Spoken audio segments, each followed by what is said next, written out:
Hi everyone, it's already very late and I was wondering whether to make a video today or not, but tonight in fact I was thinking. But then I informed a few of my students and my well-wishers, some of them who keep waiting for my videos. I was telling them that I probably will not, and then I saw that they were very sad about it. So I thought, why not? Let me make a video and let's talk about the Das Mahavidyas which we had planned earlier. So the Das Mahavidyas. So basically they are the tantric devis, the superpowers. They are like each dynamites by themselves. Anything relating to them is like huge powerhouse. Now we'll talk about their how they all came into being in some other video probably, because it's a long story. How Sati came into being and how she became a part of this earth, and on our earth, and how she became Prakriti, and how she's become the ruler of this earth. So that's a huge story. So we'll not get in there. We'll directly come into the Das Mahavidyas. Maybe we can leave that story for tomorrow because it's a very interesting story and it's a very nice story. How Adya Shakti, who has incorporated, who was the only in energy who actually Shiva created, and then he created the rest.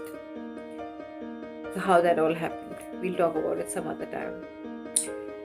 It starts with Kali and ends with Kamalatmika, which is Kamala, which is supposed to be an incarnation of Lakshmi. So that is what she is, with two elephants on both sides. It's Lakshmi as in Hindu mythology. So we have Kali, Tara, Sodasi, Bhuvaneshwari, Bhairavi, Chinnamastika, Dhumavati, Matangi, Baglamukhi and Kamalatmika. So they are all like, how do I say, all fire. Starting with Kali, let's come to Kali. Why it's all started with Kali?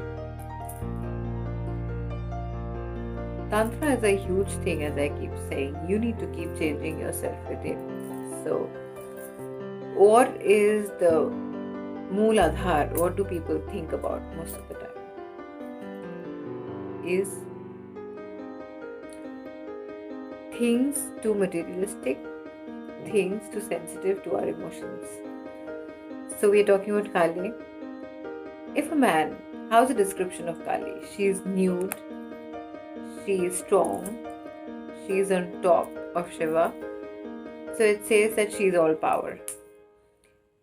So if a man can see a mother in a woman who's nude, then he can change himself. If a man can accept if a man is being able to accept a mother in a nude woman, he's done it. He's getting about, because that is the Mool Adhar of, that's what we say, Mooladhar Chakra. That is the Mool Adhar of any human being. A man, there are two, we say it in a very funny way, there are two calms which are there. One is calm as in work and one is calm as him, you know. So it is, if a man is not busy with his work, if he's not busy with calm, he's busy with the other calm. That gives him the effect of the English calm. And that is what it is. So that is where it starts. If a person is being able to get over and his emotions and his calmness, then he can achieve something, because that is his main blockage. Because if you rise above that, if you can rise above your innate, if you can rise above your innate nature, the nature that you're born with, because a man is too hardwired, Of course, women are too these days. But a man is too. I can't really comment on women. But as far as scriptures, it's there. As far as men are concerned, they're too hardwired to get over that. That is why it started with Kali. The next one comes as Tara. Tara being Kali being mid-aged, somewhere around like say 40-45, and Tara being slightly younger than her. So if you've seen your mother in Kali, would you be able to see your mother in Tara? There it was. Then you go on with one after the other. Then, so most sadhaks, most people who are interested in their spiritual growth as far as tantric sadhana is concerned, then you have to go through with these various deities. In as far as at least you need to get to know these deities and get introduced to them, because they are the ones who are going to help you. But if you're talking about being attaining siddhi, siddhi as in power. So if you're thinking of attaining siddhi, so there are various methods of doing so.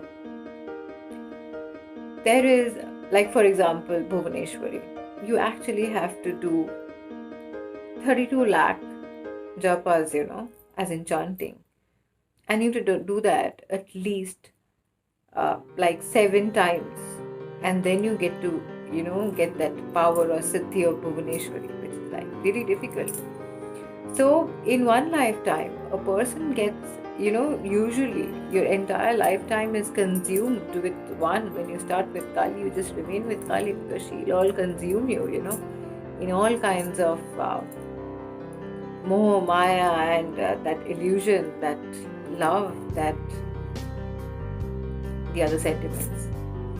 Now, any of the yoginis or pishachinis, you can actually invoke them in a few different ways, in 4 different ways. You can invoke them like a sister, you can invoke them like a friend, you can invoke them like a wife, and you can invoke them like a mother. But when it comes to the 10 Mahavidyas, you have to, and keeping in mind really very carefully, you have to invoke them like a mother only, because they cannot be in Tantra Kriya, they cannot be invoked in any other way than mother. Though a lot of people believe that they also can be invoked, you don't have a choice. Actually, I believe you don't have a choice. You can't really have a choice when it comes to the Mother Divine, that you actually want to have any other relationship with her, because I really don't think that Mahadev is going to accept it like that so casually. Anyways, so that is what I think about that. If any of the person is actually being able to get, the siddhi of any of the Mahavidyas, then you're actually not left with anything which is impossible in your life. Like, so if there's nothing which is impossible in your life, then why are you living? So that's a different kind of a feeling altogether. So you have to, it's really difficult. It's not that easy, because I always keep saying that how you raise the Devi's energy, it does not depend on the Devi, it depends on you, because you are the one who has to raise the energy, and Devi is not going to do anything. So I keep saying this to a lot of my clients and a lot of my students, that a lot of people think that why are these things happening to me, and why is Ma doing this to me, and why am I not happy, why don't I have money, why my husband doesn't look at me and looking at somebody else, and all these kinds of questions they come up with. What have you done actually to raise her energy? Why should she be looking at you? She has so many other things to do. It's your problem. Absolutely. Whatever is happening to you is your problem.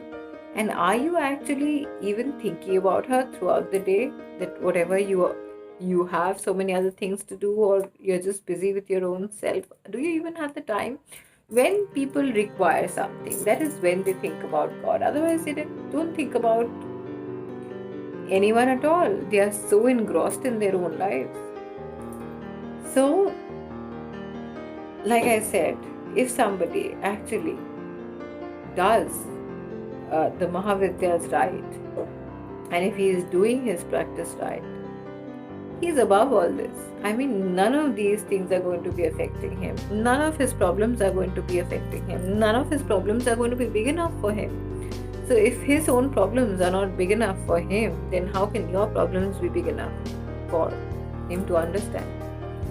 Another thing is, if you're not in Devi's bhav, as in if you don't have his essence, if you don't have the Devi's essence in, you don't even get to treat your own headache, forget about treating somebody else.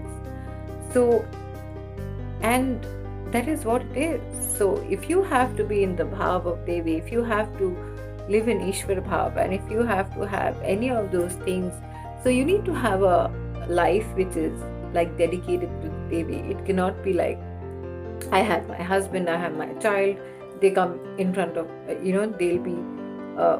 they will be my first priority, and then I will, when I get the time, I'll think about Devi. A lot of people think that, my problem, if my problem gets solved, and after my problem gets solved, I'll have enough time, to spare to actually,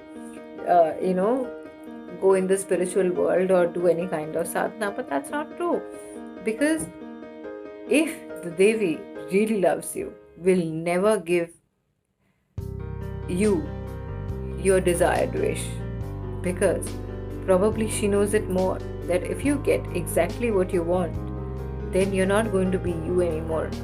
So obviously, if she loves you, you don't get what you desire. Another thing is, if you are being able to get into a mode where you are actually keeping her above everything, then trust me, you get everything in return. Because it's not, as I keep saying, it's not in accounts that you say that I have done so much and I have done this and I have done that, and then she is going to give it back to you. It's not like that. Like, for example, if I think about Ramakrishna, his entire life, he just dedicated to Kali. And if you see anyone, whenever we think about Kali, the first name as a person who comes along with Kali is Ramakrishna. So there's this small story, it is said that he was not very educated, of course, and so he got another person who was a scholar, and he knew a lot of the Vedas and all. So he was brought, and then he said that, tell me something about the Vedas, because I haven't read it, so I want to know about it. So the person went on and on and on for 5 hours. They went on talking about the Vedas and about Ma and about the rest of it. And then, the rest time came, the lunch time came, and everything happened. And suddenly he says that, for so long, and I haven't understood much about it. But all that I know, that there is Ma and there's me and I love her. So that was it. So bhakti and love for her gives it all. It's just that you need to be absolutely focused in yourself and what you're desiring and what your priorities are. If she is your priority, then of course you get the power. But if you get the power and then she becomes your priority, I don't think that is how it works. Because she is not there to fulfill people's wishes. She is the infinite energy, and we are a part of that energy. So we need to increase our divinity and our essence when it comes to her. If you really are interested in learning about her, I think you need to check your priorities once. If she is the one that you're looking for, or if there is something else that you're looking for and because of which you're looking for her, because that's not going to be the right thing.